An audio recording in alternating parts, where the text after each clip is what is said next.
have covered the advanced devices part, in which apart from IC roadmap, we have also discussed FinFET, high electron mobility transistor, and heterojunction bipolar transistor. So today we are basically starting another topic, which is brief. Let me brief description of quantum mechanics, because this will be required to uh, to understand and explain various uh,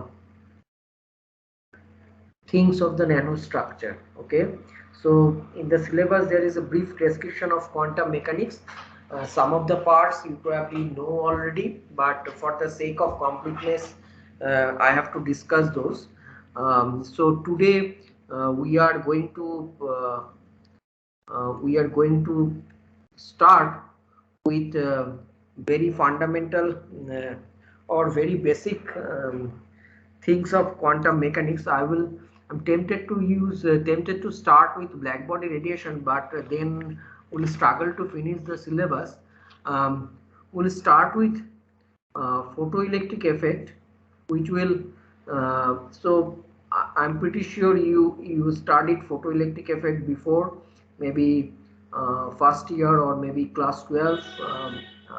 Don't know, but the photoelectric effect is very important to understand the wave particle duality, which will ultimately help us to understand other things. So we'll start with photoelectric effect today, which is the first part of the basic quantum mechanics. Then we will move from there other thing. We'll discuss other things. For example, wave particle duality. We will discuss Davison-Germer experiment. We will discuss Schrodinger equation, and that basically tells us about the wave function associated with matter wave. Okay, and so on. So particle in a box and all that we will discuss, but very briefly and very quickly we will cover this part. Okay, so that it helps us to understand other things in as far as the nanoelectronics is concerned. So so I'll zip through some of the things. So what is photoelectric effect? It is the emission of electrons from the surface of a metal. Okay, so if I have a metal surface, polished metal surface, and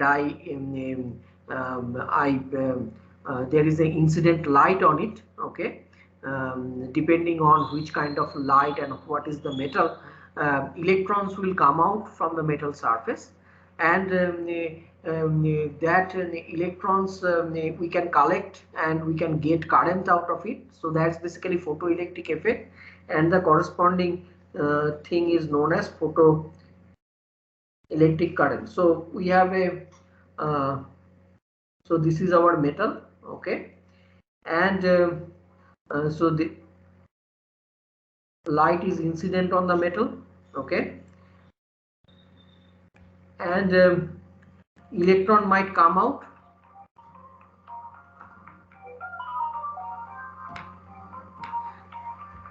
Electron might come out. Electron might come out from this metal surface, and we can collect those electron by applying an electric field. Okay, so if we apply a voltage, the electron will ultimately reach this electrode. Okay, and we get a current. So this phenomena where electron is coming out from the metal surface due to incident of light is known as photoelectric effect, and can we can get this electron and get current in this external circuit by applying suitable voltage, and that is known as photoelectric current. Okay, this is in detail studied experimentally by Leonard. Okay, and Thomson.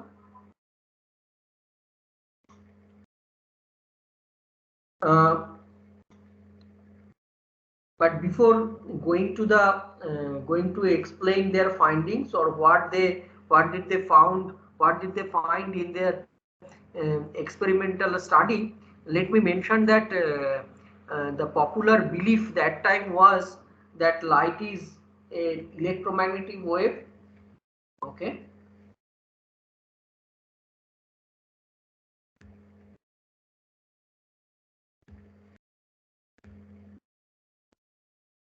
Light is an electromagnetic, and it shows or it supports different wave properties. For example, it shows diffraction.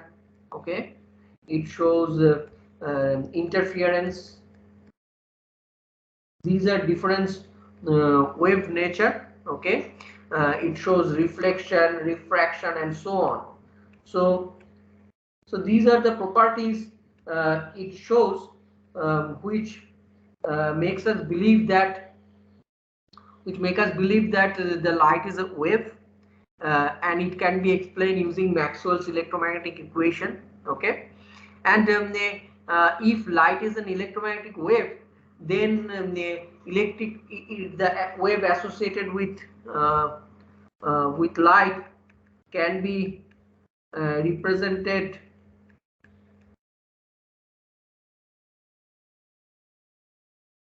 say formula of this nature, where it is possible to show intensity of light is proportional to E naught square. Okay, so I mean, there is no time component. Time will basically average out, and if we increase, so in other words, if we increase the intensity of light, okay, intensity of light, if we increase, then the energy associated with it will be more. So if we increase the intensity of light, the energy of the light will be more. So that means ejected electrons will have more energy. The electrons which is coming out from the metal surface will have more energy. Okay, electrons will have more energy, right? So then we will get much larger current. Okay, so I will be more, right? We will get much larger current. So there should be some threshold intensity or threshold energy, okay, that needs to give, so that we can get electrons can come out from the metal surface. So there should be some threshold intensity. Okay,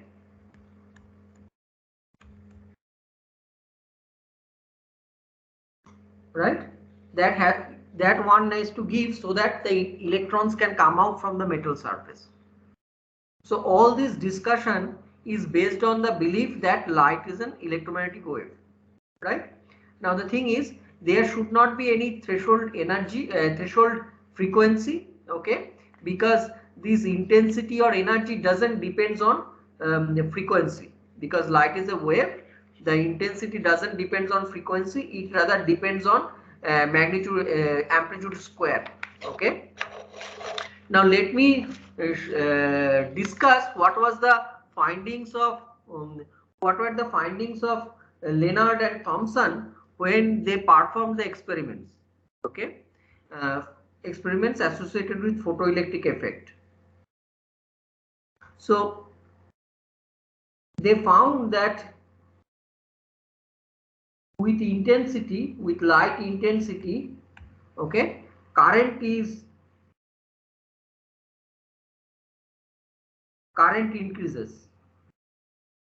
With light intensity, current increases.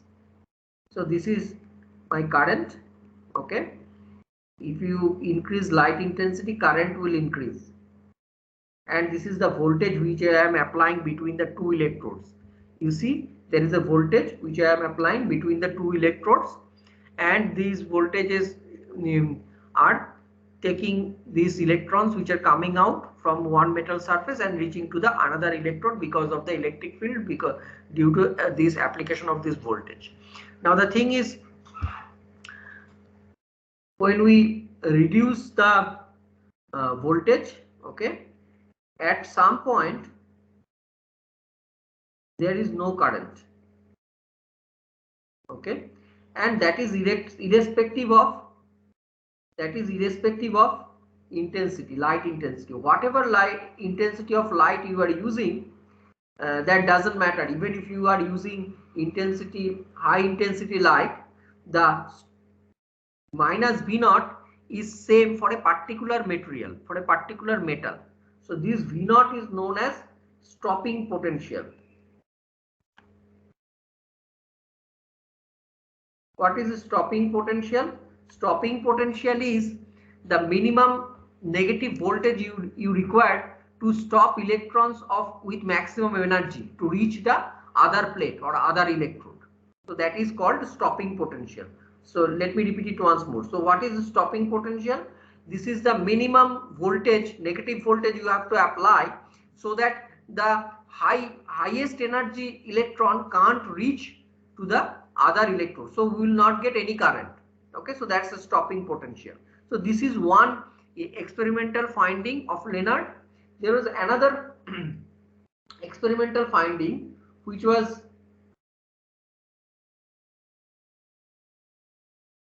stopping potential increases with increasing nu.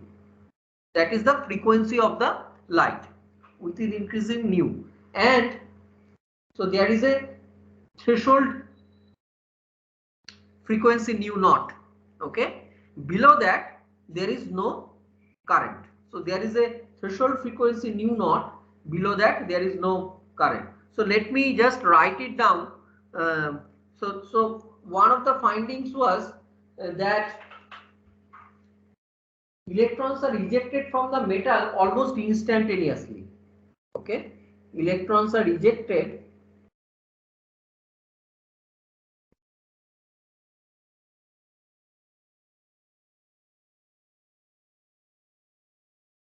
from the metal almost instantaneously. Okay,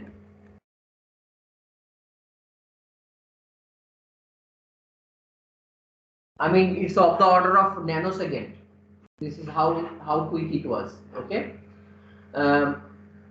that's one part. How even if the intensity is very low, then also this ejection of electron is very fast. Okay, and they couldn't find any subthreshold intensity. Okay, what is they found? They found a subthreshold nu naught. Okay, so they found that photoelectric current is turned off at minus V naught, that is independent of intensity. So this is independent of intensity. So even if you are using very low intensity light, then also you can get photoelectric current. Okay, right? The third observation was this stopping potential increases with increase in light frequency. So you see in this plot, stopping potential increases. Stopping potential increases with increase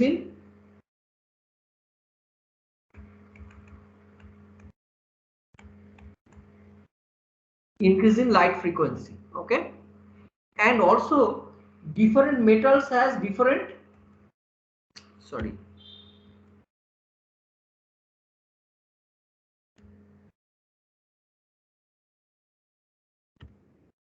metals have different V naught.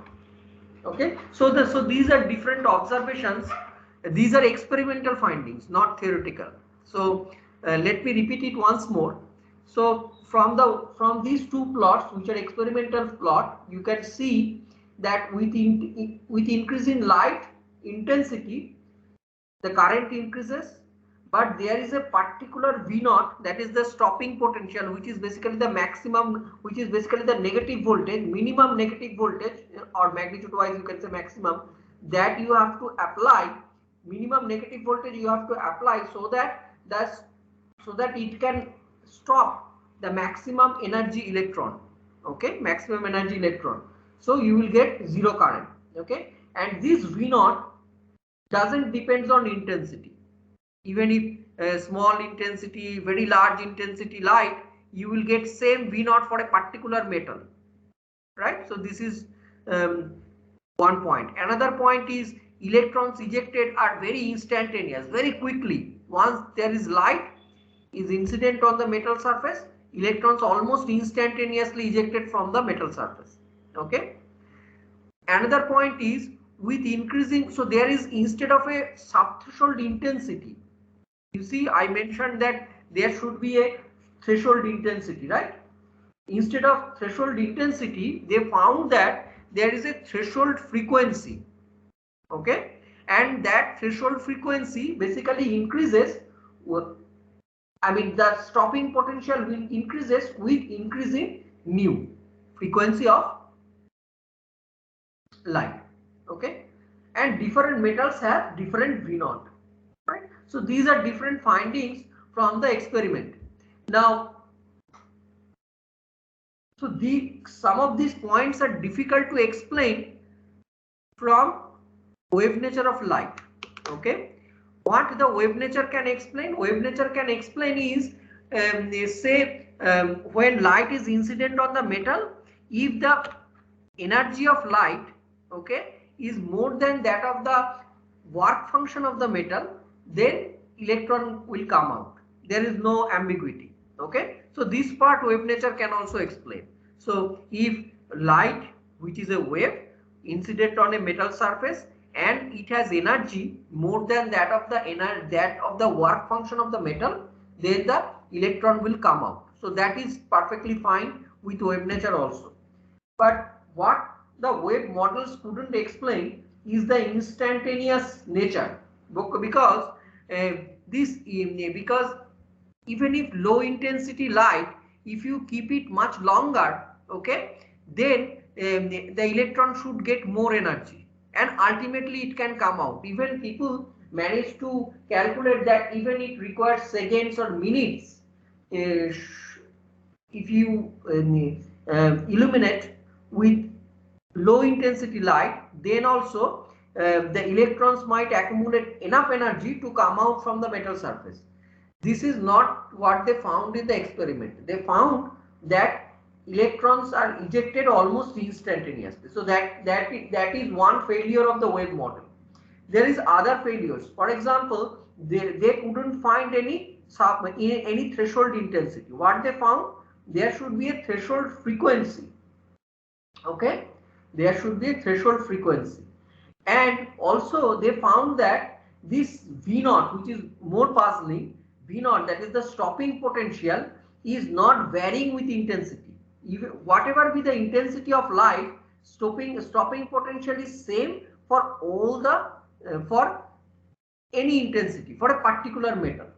Okay, so these are different aspects or experimental findings which the wave nature of light couldn't explain. Okay, then in 1905, okay, uh, Einstein explained this phenomena from a different angle. What is that? Einstein explained that instead of wave nature, if we consider light is a particle, light is made of particles. Okay, those particles are named as photon. Okay, and photons, each photon will have energy h nu. So in other words, following Planck's hypothesis, he said that instead of continuous energy, light is made up of chunk of energies, and light contains several photons, and each photon contains an energy of h nu. So depending on the frequency of the photon, its energy will be h nu. H is Planck's constant.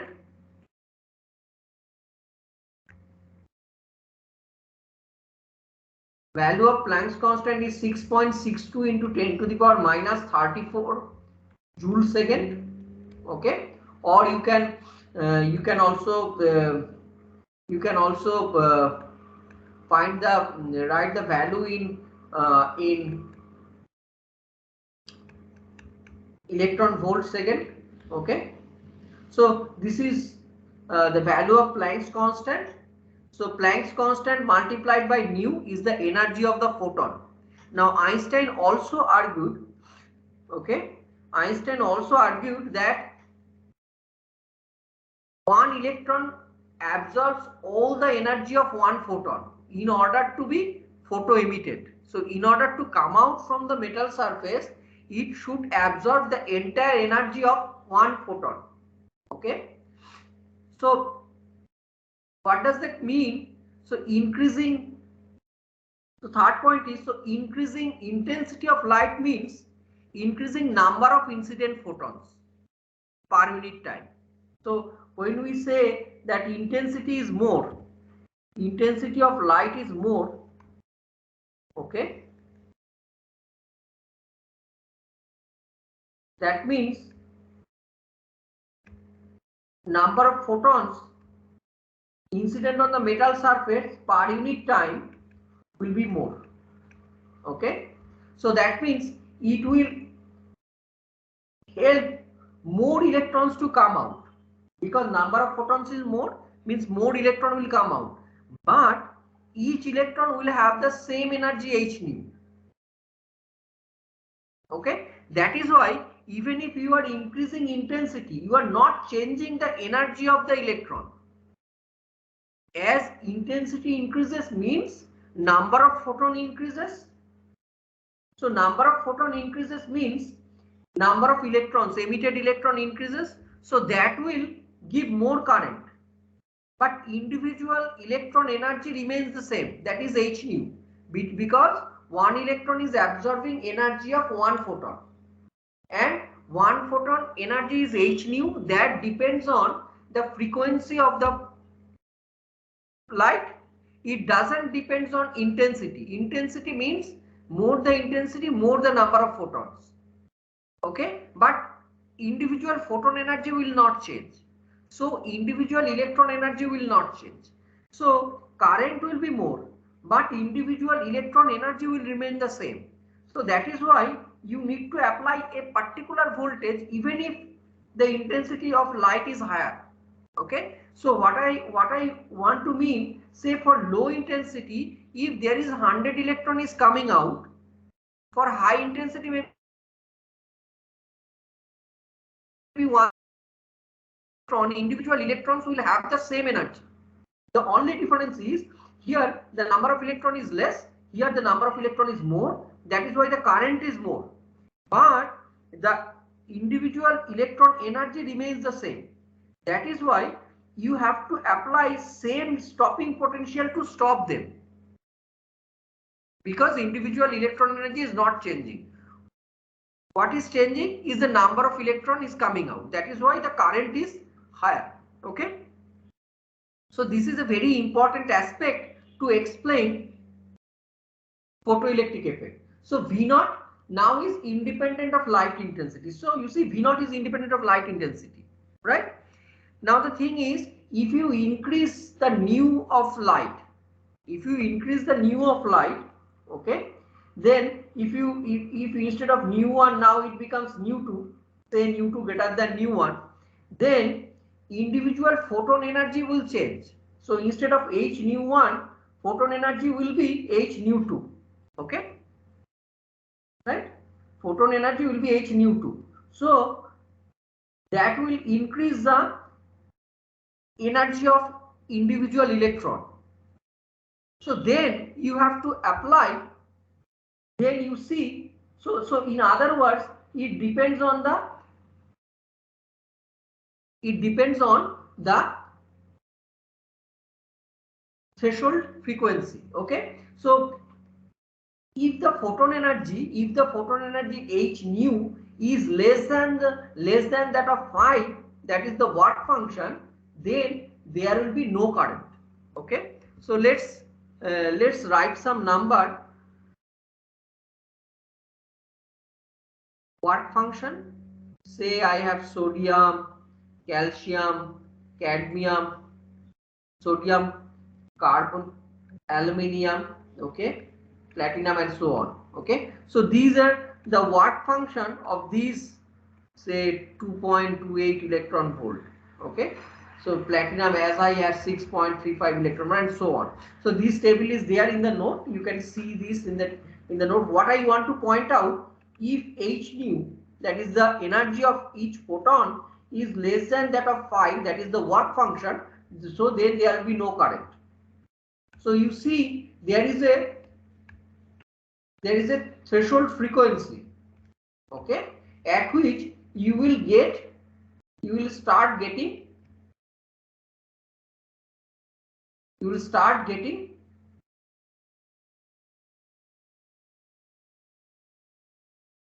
the photoelectric current. Okay, now if h nu is greater than 5, okay, then you will get photoelectric current, and we can write h nu minus 5 is the maximum kinetic energy of the electron, right? And what is maximum kinetic energy? So we can equate this. This is nothing but EV naught, right? Because EV naught will be able to, if you apply EV naught, it will be able to stop that maximum energy, kinetic energy of electron. So we can equate them together. Okay, we can equate them together. H nu minus phi is equal to EV naught. So we can write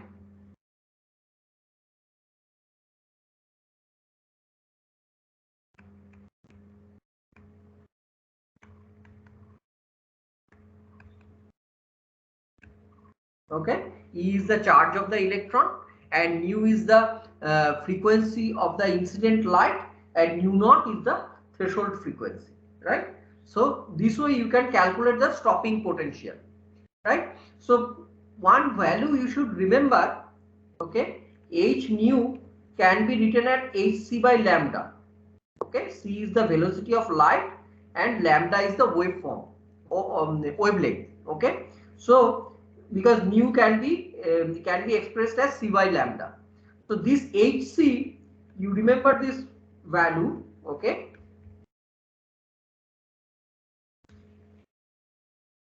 hc is 1240. hc is 1240 electron volt nanometer. Okay, hc, a value of hc is 1240. So remember this value 1240, okay, electron volt nanometer. So in the electron volt unit, you remember h equal to 4.136 into 10 to the power minus 15 electron volt second, right? In the last slide I have written that. So if you multiply that with the velocity of light, you will get this 1240. Okay, so it is a good number to remember.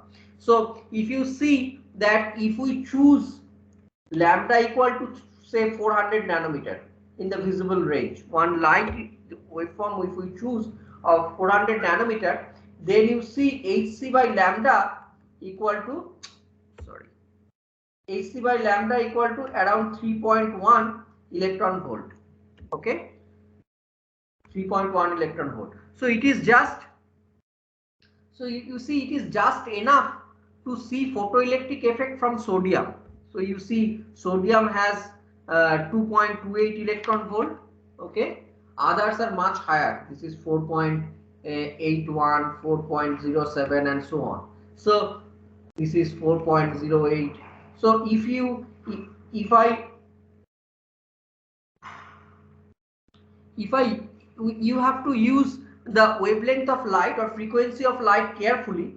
You see, if you use wavelength of the order of say 400 nanometer in the visible range, 400 to 700 is the visible range. Okay, then you see that the hc by lambda we are getting getting around 3.1 electron, which is just enough to see photoelectric effect in sodium, right?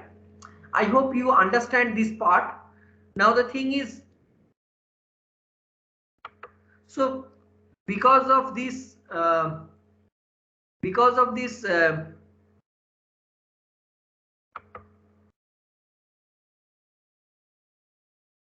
this explanation or this analysis, Einstein was awarded Nobel Prize in 1921. Okay. Now the thing is, the important aspect of photoelectric effect is that photoelectric effect we couldn't explain by considering wave nature. We managed to explain the photoelectric effect using the particle nature of light. Now then, one very important breakthrough came, which basically laid the foundation of quantum mechanics, that is known as wave particle duality.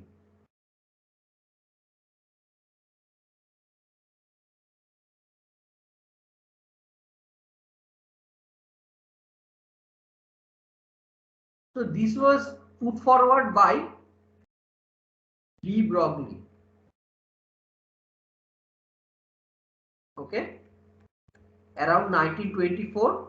For this he received Nobel Prize on 1929. Okay, now this, what was his proposition?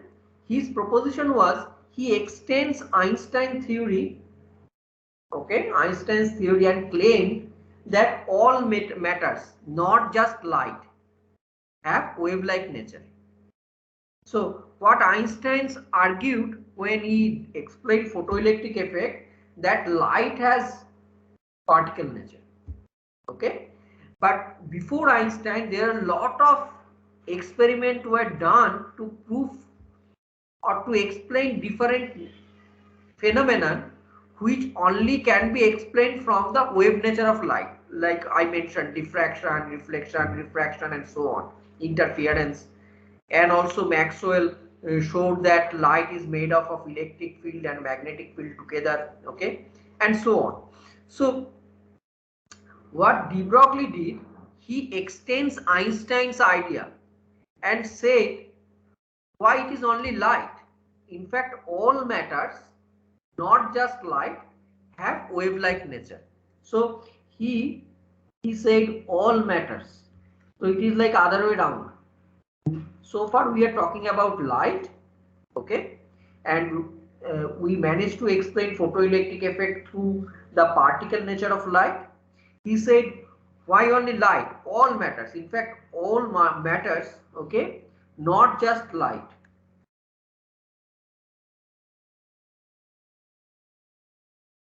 Have wave-like nature. Okay, this is a very important concept, okay, which laid the foundation of quantum mechanics. Okay, so this wave associated with matter is known as matter wave. Okay, so we are no longer talking about light only. We are saying all matters, okay, not only light, because we have already they have already established light has dual nature, both wave nature and particle nature. So what de Broglie said, why only light? In fact, all matters will have wave nature also, okay, and that wave is known as matter wave. Now from photoelectric effect,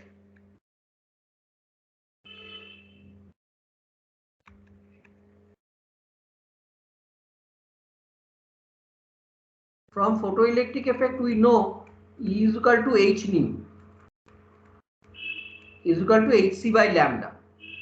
Okay, so h by lambda is equal to E over c. E is equal to energy, is the energy. So h by lambda is E over c. Now I just don't want to go in that direction, but I just have to use this formula. So from special theory of relativity, okay, it is possible to show energy associated with any particle is this, okay, P square C square. P is the momentum, C is the velocity of light, m is the mass of the particle, and C is the C is the velocity of light, as I already mentioned. So for photon mass is 0, right? So we can write E over C is equal to P. Okay, that is the momentum. So what de Broglie showed, that momentum is nothing but equal to h over lambda, or lambda is equal to h over photon momentum, right?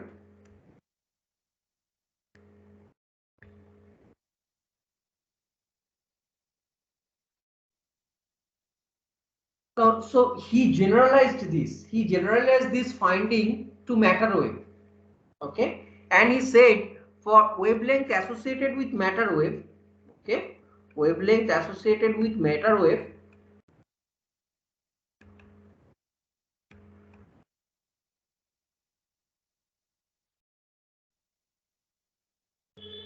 equal to Planck's constant over momentum. Okay, so this is the extension of Einstein's photoelectric effect explanation, where he said that light has particle nature, and we already knew that light is wave. So this particular concept basically extended by de Broglie, saying that why light only? Why light will have only the dual nature? In fact, all the matters will have dual nature. It is obvious to us that matters have particle nature, but he put forward that all matters will also have wave nature. So all particles will have, any matter particle will have associated wave with it, and that that wave is known as matter wave. And he showed that the wavelength of that matter wave is equal to Planck's constant over the momentum of the particle. So so if I have a particle of very large momentum, then the lambda associated with that particle will be very, very small. So that is why for large particles, large objects, you can't see wave in naked eye. So if I have a cricket ball and if someone smack a six, you can't see the wave associated with the cricket ball, simply because the mass is so high. Okay, but the thing is, if it is of the order of electron, proton, particle in the nano regime, okay, then the the wave associated with the particle will be much higher magnitude. I mean, much higher magnitude means of the order of maybe picometer or so. Okay, so that is a very important aspect, and this leads the foundation of quantum mechanics, as I said. Now, what is the proof of this? I mean, light has both the property that we have seen using various experiments. Okay, but what about other matters? How do we? Why should we believe de Broglie's argument that light has both this property, then all the matter will have also both the properties? Okay, now this experimental verification was done by Davison and German. Okay, Davison and German. So it is famously known as Davison-German experiment. So in Davison and German, what they did, they did this experiment in 1927 in Bell Lab. Okay, I mean, they were not doing the experiment to verify de Broglie's hypothesis. What their intention was, that they want to see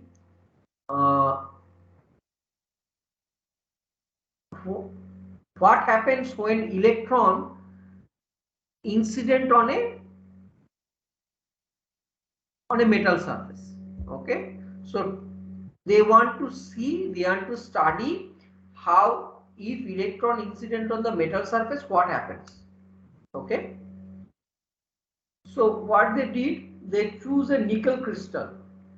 Okay, they choose a nickel crystal, highly polished nickel crystal. Highly polished nickel crystal they choose. They have an electron gun. Okay, electron gun, apply high voltage so that it's heated up and electrons are coming out. There is an applied electric field which will basically accelerate. There is a slit so that you can apply electric field between this slit and this electron gun, and electron will come out. They will basically accelerate. Okay, and incident on the nickel crystal. Their initial assumption was that electrons will scattered in all directions. Okay, why it will scatter in all directions? Because however polished nickel crystal is, okay, for electron this is a very rough surface, because electron is such a tiny particle. However beautifully you polish the nickel crystal top surface, it should scatter all over the place, because to electron this is a rough surface. Okay, so what they did, they put a electron detector, okay, to measure, and this detector can move, okay, to measure how much electron it is collecting, okay, how much electron is reflecting back. And they were expecting that it should get a sort of quote unquote uniform signal, okay, because electrons are scattering, diffusing all over the place. Because even if the smoothest surface is the nickel crystal, but it is not smooth enough for the electron, right? Now the thing is, they found to their surprise that for a particular angle, okay, there is a peak of the signal, and they applied plus 54 volt here. They are applying plus 54 volt, and this angle was 50 degree. Okay, so electrons were perpendicularly incident on the nickel surface, and this angle with this incident electron is around 50 degree, where they found a peak. So it puzzled them, what is happening, why this is at a particular angle you get a peak. Now how many minutes I have? Okay, so I have another 10-15 minutes. Now the thing is,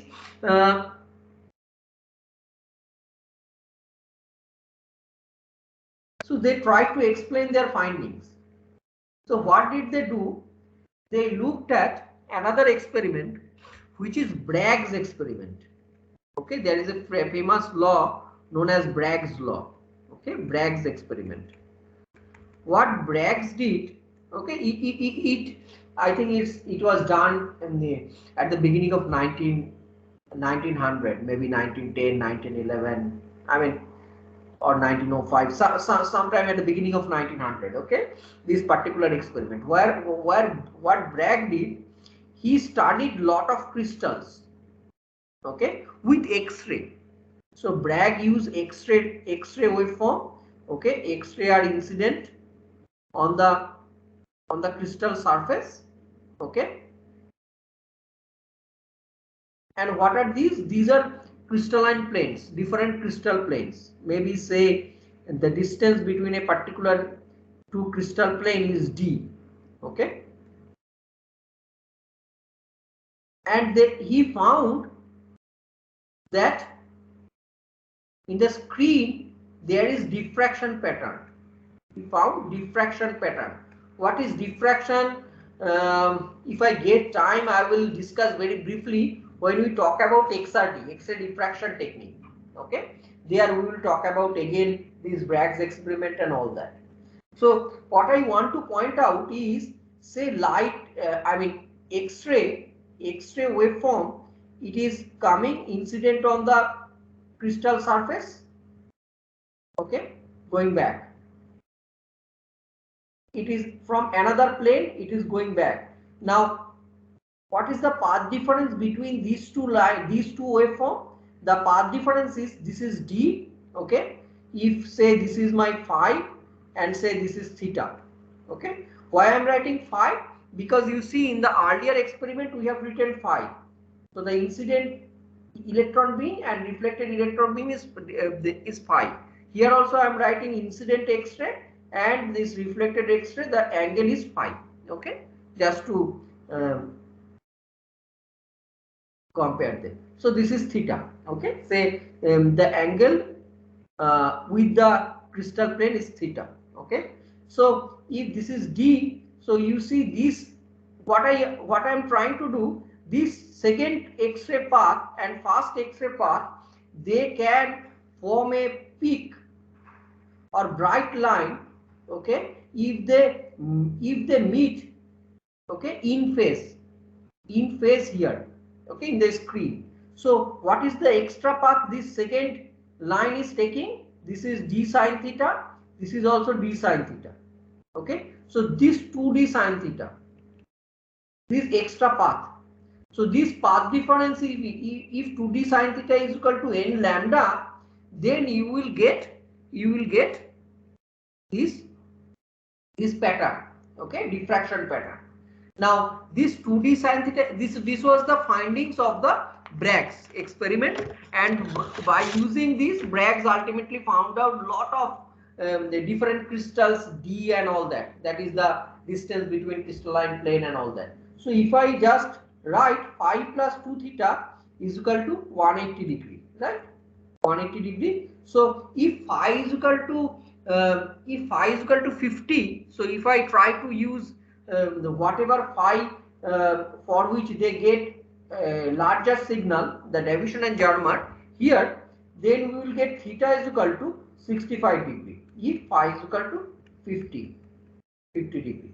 Now if you put this theta, okay, 2d sine theta, so 2d sine theta, that is 2 nickel, by that time the crystalline, the distance between two crystalline plane of nickel is already known. Okay, so 2 into, so d was 0.091 nanometer. Okay, that is for nickel. So this is for nickel, d of nickel. Okay, that is already Bragg had calculated that long before. Okay, this experiment, and this is sine 45. And this come out as 1.65 angstrom. 1.65 angstrom for n equal to 1. N is the order. Okay, so this diffraction pattern has lots of order. Say first order, if I consider the first order diffraction pattern, then we can put n equal to 1. So 2d sine theta equal to lambda, and using that they found out this is basically nothing but the value of lambda, 1.65 angstrom. Okay, now what you do, you use the kinetic energy of now you use the de Broglie formula, okay, and find out the wavelength of electron, and you see if both of them are matching or not. Okay, how do you find the wavelength of electron? Okay, from de Broglie's formula, you see lambda is equal to h over p, that is hc over pc, we can write. And what is kinetic energy? Kinetic energy of the electron, because kinetic energy is known to us. Kinetic energy is known to us because we are using 54 volt. Okay, so what is kinetic energy of electron? kinetic energy of electron can be found out. We can write half mv square. Okay, so we can basically right. So we can write p square because mv is p, that is the momentum square, by 2m. We can also write pc whole square over 2mc square. Okay, so kinetic energy is this. So we can use this here. So lambda equal to hc over pc. So what is pc? Because here we have got hc over pc. What is pc? pc is equal to 2mc square kinetic multiplied by kinetic energy, right? Root of the whole thing, because it is pc square, so pc will be kinetic energy 2mc square whole root. Okay, so you can find out, you can put 1240 because hc is 1240, and if you put all the values like 2, okay, and it is possible to show that mc square, you can find, you can calculate the value. Mc square is nothing but 0.5 by 0.511 mega electron volt, okay, multiplied by 54 electron volt. You see, we are applying 54 volt, so 54 electron volt is the kinetic energy. So these ultimately gave 1.67 angstrom. So you see, from de Broglie's wavelength, from Bragg's X-ray analysis, okay, they got, if you use X-ray, and if you fix this angle as 50 degree, then you get X-ray wavelength for first order diffraction length is 1.65 angstrom. The same experiment if you do with electron, you will get a peak, that is basically a diffraction peak, okay, that you are coming at 1.67 angstrom. So you see, they are very close to each other. In other words, okay, they managed to prove, Davison-Germer experiment managed to prove experimentally that electron has wave nature. Okay, and for this reason, Davison and Thomson, okay, Davison and Thomson in 1937 received Nobel Prize, right? So here we will stop today. If you have any query, please ask me. We have another 4-5 minutes. I don't know, I tried to be very slow, but if some things are not clear, please raise your hand or tell me straight away. Sir? Yeah. Sir, in Bragg's experiment, the experiment was done with X-ray. Yeah, And Bragg's experiment was done with X-ray. That's correct. okay. That's correct. But what they did, they put phi value is equal to 50, okay, just to get the wavelength of X-ray, okay, and you see the same wavelength they calculated using de Broglie's hypothesis, and these two wavelengths are matching. Okay, in other words, if you use electron beam there also, you will get similar sort of things, right? Is that clear? Yes, sir. Yes. Thank you. And anything else?